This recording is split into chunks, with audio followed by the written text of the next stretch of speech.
କରଡି ସମସ୍ତଙ୍କୁ ଭଲ ଲାଗେନି, କିନ୍ତୁ ଏହି ରେସିପିକୁ ଦେଖିଲା ପରେ ନ ଖାଇବା ଲୋକ ବି ଖାଇବାକୁ ଇଚ୍ଛା କରିବ।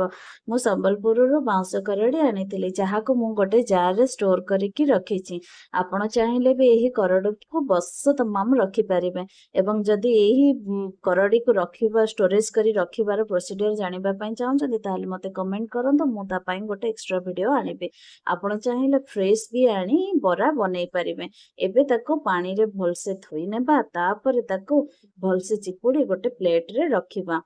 ଏଥିପାଇଁ ଆବଶ୍ୟକ ହେଉଛି ଅରୁଆ ଚାଉଳ, ବତୁରା ଅରୁଆ ଚାଉଳ କିମ୍ବା ନହେଲେ ଅରୁଆ ଚାଉଳର ଗୁଣ୍ଡ, କିନ୍ତୁ ବେଶୀ ଟେଷ୍ଟ ଲାଗିବ ବତୁରା ଅରୁଆ ଚାଉଳର ବ୍ୟାଟର।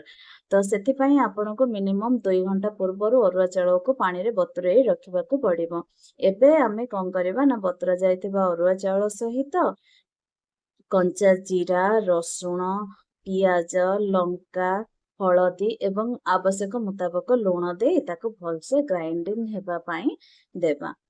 ଯେତେବେଳେ ବ୍ୟାଟରଟି ବନେଇ ସାରିବ, ସେଥିରେ ଆମେ କଣ କରିବା ନା, ଚିପୁଡ଼ା ଯାଇଥିବା କରଡିକୁ ପକେଇବା ଏବଂ 2ରୁ 3 ସ୍ପୁନ ଭିତରେ ହେବ ଆପଣ କଣ କରିବେ ନା, ବେସନ ଟିକେ ଦେବେ। କାହିଁକି ନା ବେସନ ଦେଇକି ତାକୁ ଗୋଳେଇଲେ ଭଲ ବ୍ୟାଟରଟା ଟିକେ ମୋଟା ହୁଏ ଏବଂ କ୍ରିସ୍ପି ବି ଲାଗେ ସେ ବରାଟି।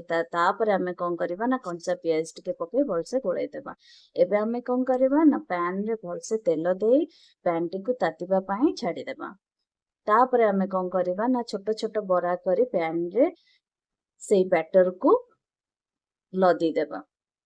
ବ୍ୟାଟରଟିର ଗୋଟେ ପଟ ସାଇଡ ଯେତେବେଳେ ରେଡ୍ ହେଇଯିବ, ତାପରେ ଆମେ ତାକୁ କଣ କରିବା ନା, ଆରପଟ ସାଇଡଟା ଭଲସେ ସିଝିବା ପାଇଁ ଏବଂ କ୍ରିସ୍ପି ହେବା ପାଇଁ ଛାଡ଼ିଦେବା। ତାକୁ ଏମିତି 2-3 ଥର କଲା ପରେ ବରାଟି ବହୁତ ସୁନ୍ଦର ଭାବରେ କଲରଫୁଲ ହେଇଯିବ ଏବଂ ବହୁତ ଭଲ ଭାବରେ ମଧ୍ୟ ଭିତରଟା ସିଝିବ ଆଉ କ୍ରିସ୍ପି ବି ହେବ। ଯେତେ ସୁନ୍ଦର ସେ କ୍ରିସ୍ପି ହେବ, ସେତେ ଟେଷ୍ଟ ବି ବହୁତ ଭଲ ଲାଗିବ। ଏବେ ଦେଖନ୍ତୁ ମୋର ବରା ରେଡି ହେଇଯାଇଛି। ଏବେ ତାକୁ ସର୍ଭିଂ ପ୍ଲେଟରେ ସର୍ଭ କରୁଛି, ଦେଖନ୍ତୁ। ଆଉ ଆପଣମାନେ ବି ଚାହିଁଲେ ଘରେ ଏଇଟାକୁ ବହୁତ ଭଲ ଭାବରେ ବନେଇକିନି ଖାଇପାରିବେ ଏବଂ ଏଇଟା ସମସ୍ତଙ୍କୁ ଭଲ ଲାଗିବ। ଛୋଟ ଠାରୁ ବଡ ପର୍ଯ୍ୟନ୍ତ ସମସ୍ତଙ୍କୁ ବହୁତ ଭଲ ଲାଗିବ। ଆକୁ ସ୍ନାକ୍ସ ପରିକା ବି ଆପଣ ଖାଇପାରିବେ।